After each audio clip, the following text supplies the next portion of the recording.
তো hello friend, সবাই কেমন আছো? আশা করি সবাই ভালো আছো।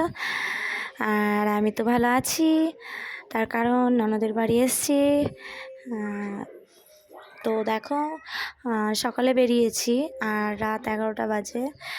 যেহেতু অনেকটা লং ডিস্টেন্স, তো মোটামুটি 12 থেকে 13 ঘন্টা লাগে আসতে।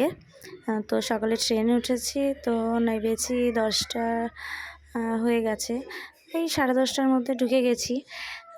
তো দেখো, এই প্রথমবার হচ্ছে যে জামাই শ্বশুর বাড়িতে ষষ্ঠী করতে না গিয়ে শাশুড়ি আর শালা এসেছে জামাইয়ের বাড়ি ষষ্ঠী করতে। তো দেখো কি কি নিয়ে এসছে।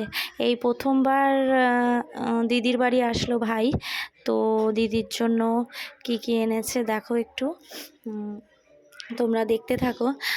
যেহেতু দিদিদের বাড়িতে নিরামিষই চলে, আমিষ খায় না এরা, তো ওই কারণে নিরামিষের সব সবজি কিছুটা নিয়ে এসেছে। যেহেতু প্রথমবার এলো ভাই, তো এই কারণেই। আর ষষ্ঠী যেহেতু, তো ওই কলকাতা থেকে শিলিগুড়ি কিভাবে এতটা কি আর বলবো, তা তোমরাই দেখো যে কি কি আনা হয়েছে দিদির বাড়ির জন্য। তো দেখতে থাকো। দিদি ব্যাগগুলো সব খালি করে নিচ্ছে।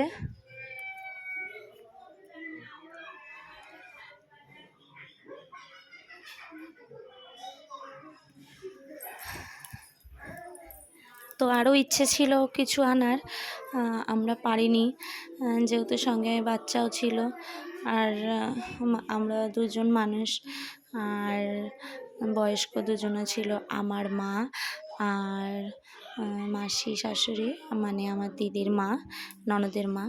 তো এনাদেরকে নিয়ে আর কি একটু অসুবিধাই হতো।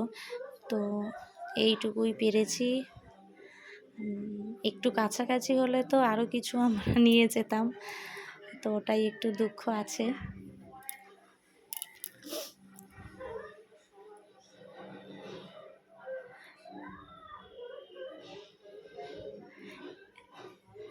এগুলো আর কিছুই না, একটু আনন্দ আর কি।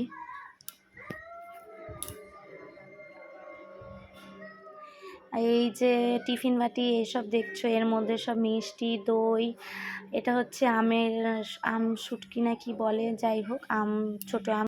আমার ভাই আর ভাইয়ের বউ নিয়ে এসছে, আর মা, ভাই, ভাইয়ের বউ আর মা, মাইমা সবাই মিলে নিয়ে এসছে সেই সুদূর কলকাতা থেকে।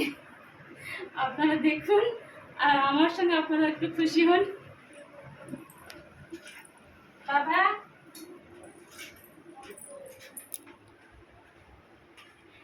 আমের আচার, আমসত্ত্ব,